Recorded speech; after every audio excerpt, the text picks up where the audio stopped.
Ladies and gentlemen, the story you are about to hear is true. The names have been changed to protect the innocent. Fatima Cigarettes, king size, extra mild and soothing, brings you Dragnet on both radio and television.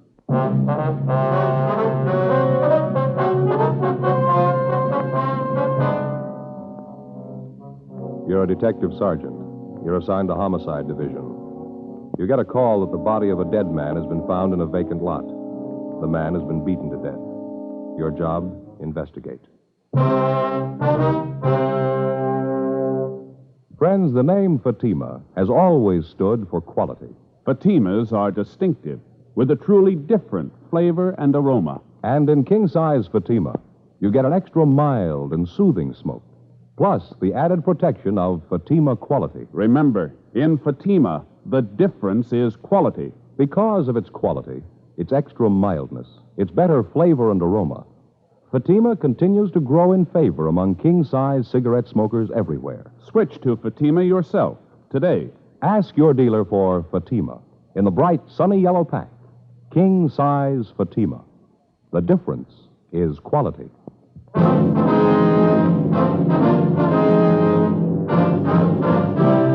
Dragnet, the documented drama of an actual crime. For the next 30 minutes, in cooperation with the Los Angeles Police Department, you will travel step by step on the side of the law through an actual case transcribed from official police files. From beginning to end, from crime to punishment, Dragnet is the story of your police force in action. It was Wednesday, February 6th. It was cold in Los Angeles. We were working the day watch out of Homicide Division. My partner's Frank Smith. The boss is Captain Warman. My name's Friday. It was 10:14 a.m. when I got to room 42. Homicide. Frank? In here, Joe. Right. Hi. Morning, Skipper. Joe, Smith says you ran into a bad one out there in Fountain. Yeah, we did. Must have been quite a fight out there. The victim's clothes were pretty well torn up. The ground around the body was all trampled. Wonder we could tell that much. How do you mean? Well, the body was found by a couple of schoolgirls. The vacant lot out there near Fountain and Selma. Girls took a shortcut through the lot, and when they saw the body, they let out enough screams to get the whole neighborhood over there. Mother put in the call. By the time the radio unit got there, the neighbors had walked over the whole area. They got the people back right away, but most of the physical evidence, if there was any, had been trampled out. That helps. Any of those people see or hear anything? No, nothing. How was he killed? We found a big piece of concrete near the body, bloodstains on it. The crime lab's checking it now. Did they find anything else? No, they're still checking the scene. Lee's going to call. Crowd made such a mess out of the place. A lot of houses around there. Somebody must have heard something. Well, we talked to a young girl, lives a couple of doors down from the lot. Seems she and her boyfriend were coming home from the show. Said about 9:45, 10 o'clock, they noticed a car parked in front of the lot. Yeah. The girl said they noticed it right away. Afraid it might be some guys out to cause trouble. She told us that when she and her boyfriend walked by, they heard loud talking, men arguing. Mm-hmm. She able to describe the car? Just said it was a dark sedan, late model, 51 or 52. We checked the boyfriend. He told about the same story. He said he thought the car was a dark blue Ford. Mm. Well, anyway, the girl said she got scared and went right into the house. A few minutes later, they heard a car tear by. They looked up the street, and the parked car was gone. This was around 10 o'clock. Yeah, that's right. That might make it about the time of the killing. Well, we'll know better when the body's posted. The girl or her boyfriend able to describe the men? No soap, Skipper. All they could tell us was it looked like there were two men in the car. Said they couldn't get a good look at them. License number? No. The boy said he thought of taking it down, but he didn't. Tough break. Hanson and Cummings helped check the neighborhood. They didn't do any better. Seems like everybody in the vicinity was away for the evening. Anything from the coroner, Frank? Well, Hanson just brought this in. Guy's with all the stuff in his pockets. Yeah, let's take a look. Driver's license. Name's John Allen Iverson. Address been scratched. No, here it is on the back. Had it changed. 6295 North Serrano Avenue. Height 5'9", born October 2nd, 23. Make it 28, huh? That's right. Weight 136, eyes hazel, brown hair. What else is in there? Calendar from an oil company. Blank check. Picture of a puppy. Dalmatian, huh? Yeah, looks like it, doesn't it? Picture of a woman. Let's see that. Here, wait a minute. Here's a card. Case of accident, please notify Mrs. Alfred Iverson, mother, 6295 Serrano Avenue, Hollywood 98844. Probably her picture. She been notified yet? No, not yet. Keys, comb, nail file, cigarettes, couple of slugs. Good for one play. Match folder. Let me see that, huh? George's Pool and Snooker, Burbank Boulevard. Yeah. Found $13.42 in his pocket. He was wearing a wristwatch, too. Yeah, the watch looked new. It was expensive. Money in the watch still there. Doesn't look like robbery. No, not much. Seems a thief would have taken them anyway. Any ideas on a motive? Well, it's hard to say, Skipper. Could be almost anything. Not much to go on. Lousy thing. Yeah, and it's not getting any better. Yeah? We got to tell his mother now.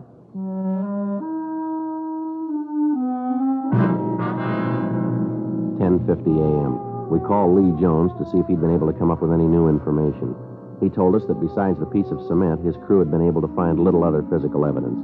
Tests of the blood found on the concrete were not finished, but Lee said that it looked like the murder weapon. Although the ground around the body was fairly soft, the people in the neighborhood effectively obliterated any footprints that the killer might have left.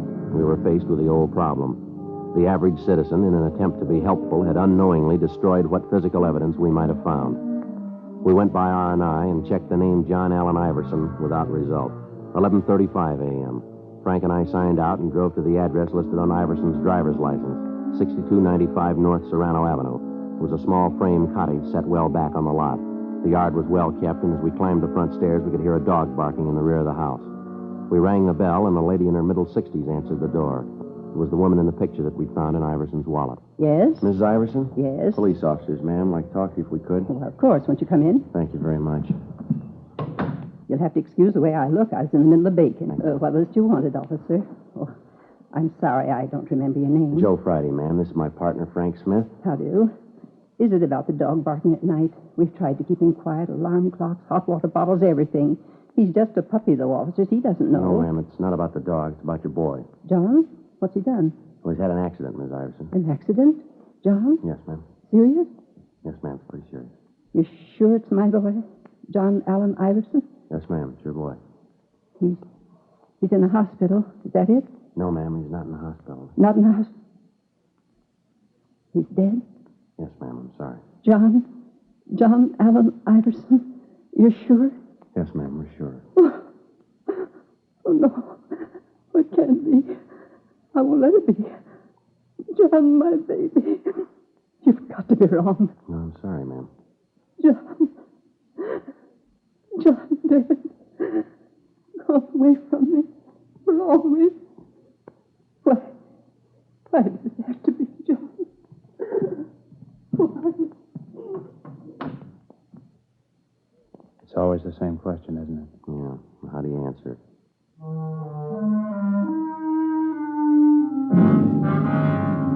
Frank put in a call to Mrs. Iverson's doctor. 5 minutes later, he arrived and gave her a sedative. We asked if we could talk to her, and he told us that it'd be all right if we kept the questioning brief. He explained that Mr. Iverson, John's father, had died 2 years before, and that his passing had hit Mrs. Iverson pretty hard. He said that it'd be a few minutes before the sedative took full effect and that we might talk to the woman until then. Frank and I walked into the bedroom. I hope you'll forgive me for crying. Yes, ma'am, we understand, Miss Iverson. There are a few questions we'd like to ask you. How did it happen? Auto accident? No, ma'am, he was murdered. Murdered? Why? Who did it? Have you caught him yet? No, not yet, ma'am. That's why we need your help. Anything I can do? Anything at all? John murdered. Doesn't seem possible. So hard to believe. Yes, ma'am. Was there anyone you might know of who didn't like your son? Someone who might have hated him enough to do this? No one. No one at all. John had a lot of friends. Wasn't anybody who didn't like him. Bright and cheery, always smiling. I'm sorry. Please, I want to help. Get this over with. Go ahead with the questions. Perfectly all right, ma'am. You like my handkerchief? Oh, thank you. Now, what was it you were asking? Could you tell us where your son worked? Airplane factory out in the valley. He was an inspector. Just got a promotion and a raise. He was so proud. First rung of the ladder, he said, on his way up. Mm-hmm. What factory do you work at, ma'am? Webster's. They make parts. John worked the morning shift, midnight to 7 in the morning. Said there was a better chance for advancement on the morning shift. How about girls, ma'am? Anyone special your son saw quite a bit of? Oh, just Alice. Alice Johnson. Saw her quite a bit. He was going to see her last night. Had a date for 6:30. When did he leave the house, do you recall? Oh, 6:15 or so. Alice just lives a few doors down the street. John was going to take her to a championship match over in Burbank. Ma'am? Billiards. Oh. John loved to play billiards. Alice liked it, too. John always said that when he got married, he's going to have a table right in the house. Do you happen to remember where in Burbank this billiard match was going to be held? I'm not sure, but I think John said at George's place, right on Burbank Boulevard. Do you know if your son had a large amount of money with him when he left? Oh, he had his week's pay with him. He just cashed his check this afternoon, and then he gave me the $30 for the house. He had the rest of it. About how much would that be? Oh, maybe $40, $45. How about jewelry, ma'am? You carry any rings, anything like that? No, John didn't believe in wearing a ring. Said he'd do that when he got married. There was his watch. He had that. Wristwatch, ma'am? Yes, he always carried. He kept perfect time. Did your son have a car, Miss Iverson? Yes, a Ford, 1951 Ford. What color, do you know? Dark blue. Pretty car. He was so proud of it. I wonder if you'd have the license number of the car, ma'am. Yes, I think you'll find it with the phone book in the bureau. He kept all his papers there. Wonder if it'd be all right if we got it, ma'am. Yes, all right. Thank you. This it, ma'am? Yes, that's it. I still can't believe it. Yes, ma'am. It's going to be a hard thing to get used to, isn't it? Ma'am? Life without a son.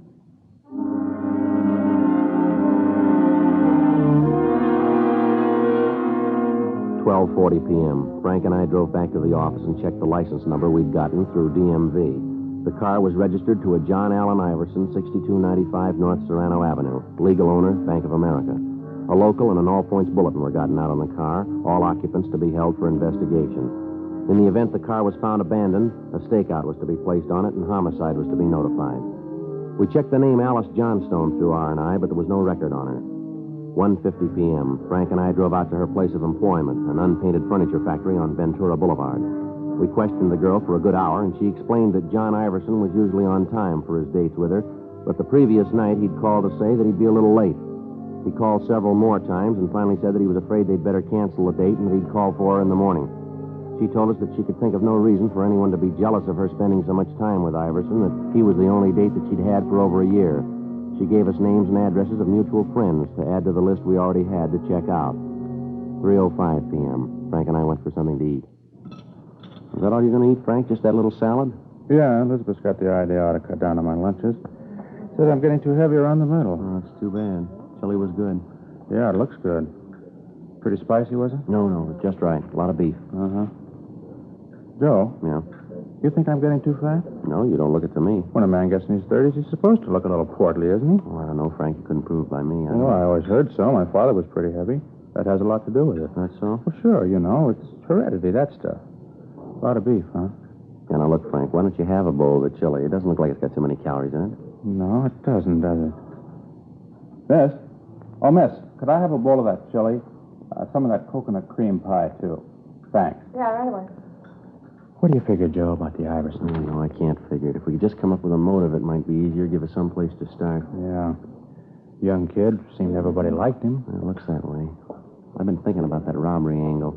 His mother said he left the house with about $45, didn't she? Now, we find him, and he's only got 13 of it left. Where'd the rest go? And that watch. If anybody was going to hold him up, they'd take the watch. They could have gotten something for it. Figure revenge? Jealousy? I don't know. The girl said there wasn't any reason for that. Look, as soon as you finish your lunch, let's check the place he worked. The guys he worked with, maybe they can give us the answer. It's been done before. Yeah? Iverson. He just got a raise and a promotion. Maybe somebody thought they should have got it. Before we left the lunchroom, we called the list of names into R&I. 3:32 p.m. Frank and I drove out to the aircraft plant where John Iverson had been employed. We checked with the foreman of the shop, the men he worked with, the personnel office, everyone he came in contact with during the day's work. They all gave us the same answer, that they could see no reason why anyone would want to take his life. 4:56 p.m. The list of names we'd given R&I had come back with no make. None of the names had any criminal record. We called the county morgue and found that the coroner had posted the body and that the cause of death was listed as a subarachnoid hemorrhage due to multiple depressed fractures of the skull. Lee Jones had finished the test and was able to tell us that the piece of concrete found at the scene was more than likely the murder weapon. 6:15 p.m. Frank and I drove over to Burbank to George's Pool and Snooker Hall. It was a big place with a lot of neon over the entrance. Inside, there were about 10 tables with a row of theater chairs on each side of the large room. Just off the entrance was a small bar. Except for a man brushing off the table, the place was empty. Hi, what'll it be? Pool, billiards, or snooker? You the manager here? No, I'm not. I kind of run the place, though, when he's not here. Something I can do? We're police officers. My name's Friday. This is my partner, Frank Smith. I do. I'm Sam Howard. Were you on duty here last night, Mr. Howard? Yeah, until about midnight. I leave then. Sometimes when George asks me, I stay on, but I usually shove off about midnight.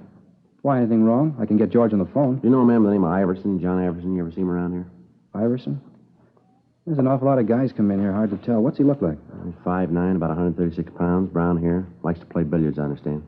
John, Yeah, I think I know who you mean. Never knew his last name before, but he comes in here quite a bit. Always plays billiards, 3 cushion. You see him last night? Well, there were an awful lot of people here last night. Had a match, pretty crowded. Well, was he in here last night? Well, yeah, came in, watched the match for a while, then he sat up at the bar, had a couple of beers. Was he drinking with anybody? Let me think. Yeah, he and another guy were talking it up. The other guy was popping for the drink. You know the other man? No, sir. Don't think I ever saw him before. About what time was that? Gee, it's hard to say. I was pretty busy. It's important, Mr. Howard. Like that, huh? Well, I'd say it was 7 o'clock, maybe 7:30. Johnny came in first. He watched the matches for a while. Then when this other guy came in, they both moved to the bar. Stayed there talking till about 9:30, 9:45. Then they walked out together. They were together all evening then? Yeah, near as I can tell. What did this other man look like? Let me think. I'd say he was maybe 36, 37, had kind of dark hair. How tall would you say he was? Oh, about your height, 5'10" or 11. Had on a plaid sport jacket. I noticed that because I've been looking for one like it. You know, sort of Glen plaid, only with more color. Not exactly loud. What color was the jacket? Blue. Real rich blue. Must have cost a fellow a lot. During the conversation, did Iverson and this other man seem to get along all right? Oh, yeah. Even when the fellow lost the bet. What bet? Yeah, they had a bet on a match. The other guy lost, and he had to pay Johnny $10. Didn't have the cash, had to cash a check. You cash it here? Yeah, it was a payroll check. George doesn't like it when we cash personal checks. If they bounce, we have to stand the loss. You think we could locate that check, Mr. Howard? Do you happen to remember the company name on it? No, not right off. I can get it for you. Sir? Well, George wasn't feeling too well today, so he didn't get to the bank. Check's still in the safe. The check was issued from the Kimberly Insurance Company and made out to Martin G. Weber. The endorsement was made by Weber with a notation of his address under the signature. We called the office and had the name run through R&I. There was no record on him. According to the information we'd gotten from Sam Howard, the last time the victim was seen alive at 9:45 p.m., he was in the company of Martin Weber. Frank and I got in the car and drove out to the Kimberly Insurance Company. It was a large building on San Fernando Road. The employees were leaving the building when Frank and I got to the office of the general manager.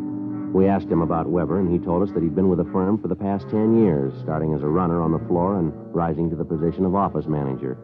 He told us further that in his entire 10 years of service, Weber had never been late or missed a day's work. However, on that particular morning, he hadn't shown up at all.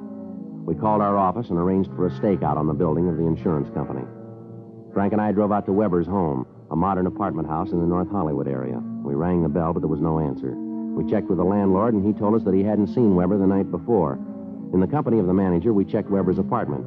He was not there, and from what we could see, the bed had not been slept in. In further checking, the manager was able to give us the name and address of Weber's sister, a Mrs. Madge Wilson. We arranged for a stakeout on the apartment. 9:20 p.m. Frank and I drove over to check with his sister. Yes? Ms. Wilson? That's right. Police officers, Ms. Wilson. I'd like to talk to you. My name's Friday. This is my partner, Frank Smith. Come in. But I thought all this had been cleared up. Ma'am? Well, you hear about my brother Martin, aren't you? Well, yes, ma'am. I don't think I understand. Neither do I. It seems to me that you'd spend your time trying to find out why the man did it instead of bothering us. My husband won't like this at all. We're taxpayers. We've got rights. Just a minute, ma'am. I think maybe there's a misunderstanding. Nothing here. of the sort. You're here to talk about Martin, aren't you? Yes, ma'am. No misunderstanding at all. He had an accident. It's up to you to take care of the man who did it. Put him in jail for a long time. I'm sorry, Mrs. Wilson. I'm not sure we know what you're talking about. Well, this is the limit. My poor husband spends practically the whole night filling out forms, and you didn't even take time to read them. I'm talking about Martin's accident. The man who ran him down last night, put him in the hospital, broke his leg. That's what I'm talking about. I've got 2 kids upstairs with bad colds, and I haven't got time to stand around and talk to you. If there's anything else you want to know, you can talk to my husband. He'll tell you. You say your brother was run down by a car last night, ma'am? Yes, last night. And he's in the hospital now? Yes. Now, look, we're only trying to conduct an investigation, ma'am. Could you tell us what time this accident happened and where? All right. It's on the report, if you'd only read it. Yes, ma'am. Martin was on his way home last night. He stepped off the curb out on Burbank Boulevard, and this car came right around the corner and hit him. Broke his leg. Sent him to the hospital. He's been there ever since. He's there now. What time did this happen, ma'am? Do you know? Sure I know. It was 9:45.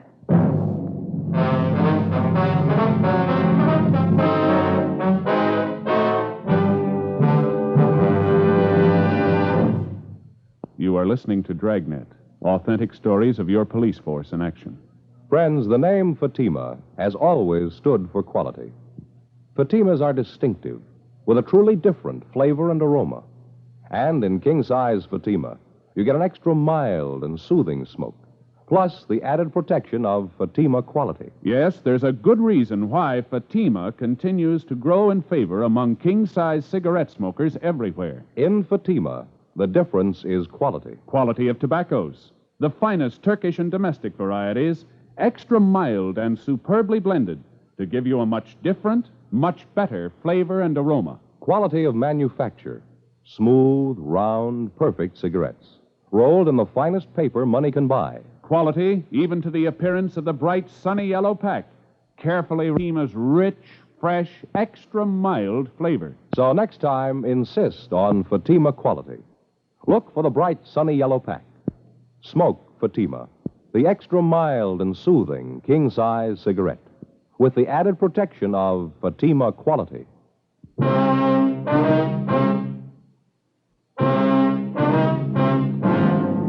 When we explained about John Iverson's death to Mrs. Wilson, she was extremely apologetic about the way she'd acted. She went on to say that her brother did have an appointment with Iverson the night before. We put in a call to Sergeant Erbson of the Accident Record Bureau downtown, and he told us that there was a traffic accident report which listed the time of the accident at 9:46, corroborating the story given us by Mrs. Wilson. Weber had been given emergency treatment at Georgia Street and then transferred to General Hospital.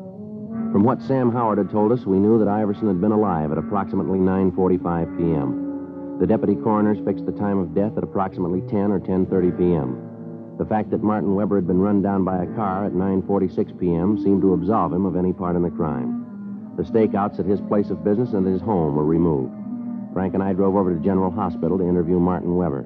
His leg was in traction, but he seemed to be in good spirits. I was on my way home, just stepped off the curb to catch a bus. Next thing I know, I looked up right into a pair of headlights. Almost scared me to death. And whammo, I was on the street, my leg broken. Oh, well, I'm covered. The whole thing won't cost me a cent. Yes, sir. We were talking to Sam Howard over at George's billiard hall. He said you were there with John Iverson last night. That right? Yeah, that's right. Had a talk with old John. Had a big business deal, trying to sell him some insurance. Oh, I didn't know you were a salesman, Mr. Weber. Well, I'm not really. Office manager. I don't like the job. Figured if I could bring in a good sale, the boss might let me have a crack at selling. Well, did Iverson give you any indication that he wanted any insurance? Well, not right off. He's always been worried about his mother, though.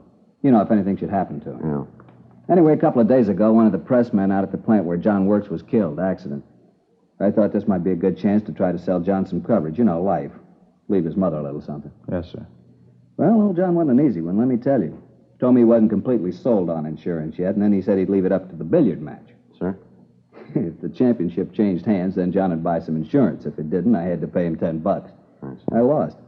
Had to cash my paycheck to do it, too. Yeah, those are the breaks, though, aren't they? Lose a sale and then get hit by a car. Say, what's this all about, anyway? Why all the questions about old John? Well, he was killed last night, Mr. Weber.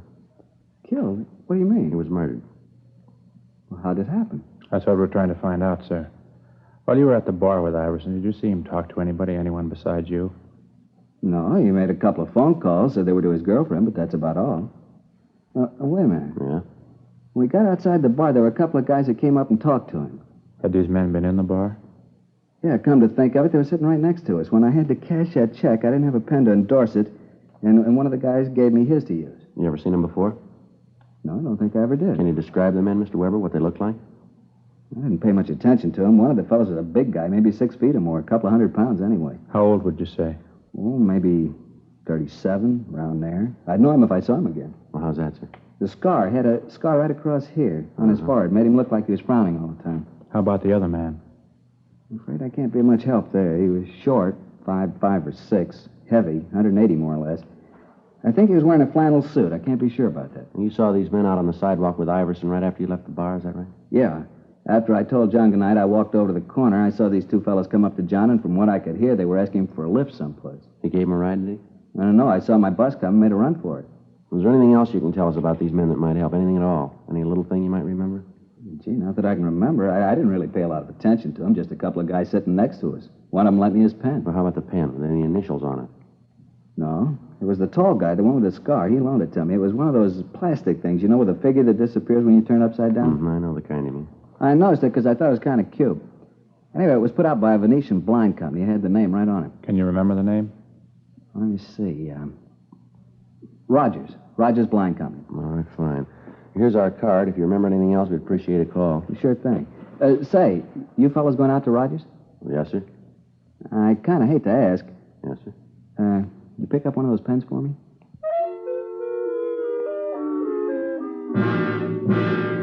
11:35 p.m. We called the office, and they told us that Iverson's car had been found abandoned up on Wonderland Drive in Laurel Canyon. It was taken to the police garage and impounded. The crime lab had gone over the car for fingerprints, and in eliminating the prints of the people known to have been in the car and friends of Iverson, they'd come up with one unidentified print.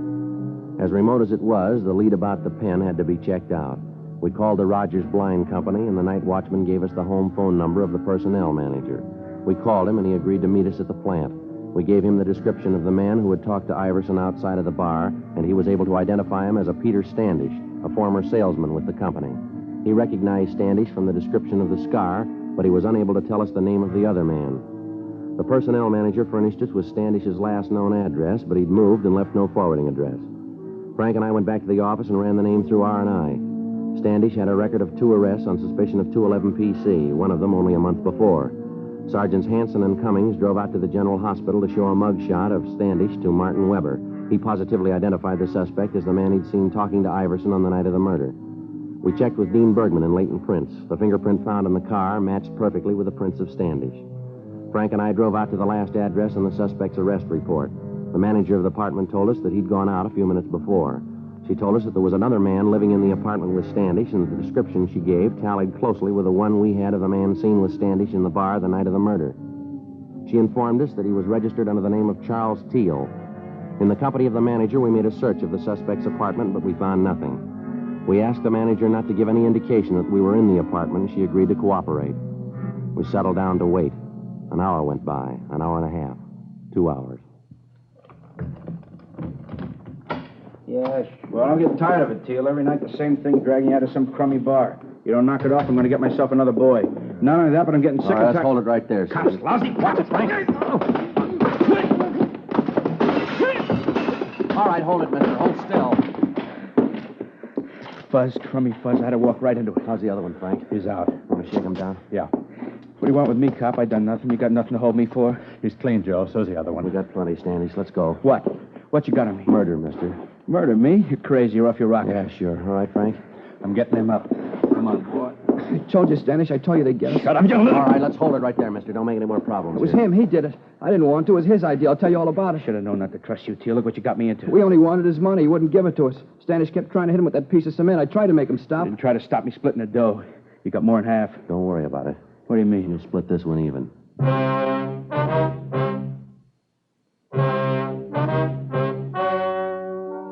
The story you have just heard was true. The names were changed to protect the innocent. On June 4th, trial was held in Superior Court, Department 86, City and County of Los Angeles, State of California. In a moment, the results of that trial. And now, here is our star, Jack Webb. Thank you, George Fenneman. Friends, as we told you earlier, the name Fatima has always stood for quality. That same Fatima quality is the reason why king-size Fatima continues to grow in popularity among smokers everywhere. Try them and see if you don't agree with me. That Fatima gives you an extra mild and soothing smoke, plus the added protection of Fatima quality. Next time you buy cigarettes, look for the bright sunny yellow pack and ask for king-size Fatima.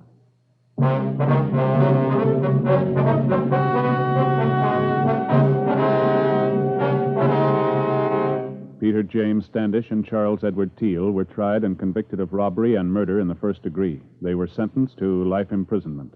They're now serving their term in the state penitentiary, San Quentin, California.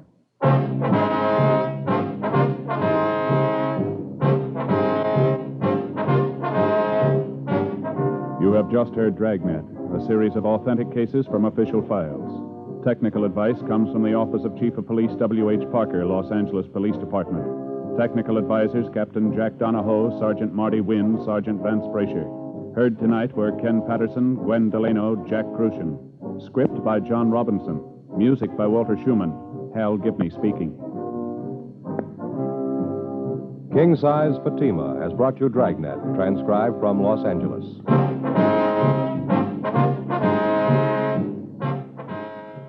Friday, hear the Mario Lanza Show over NBC.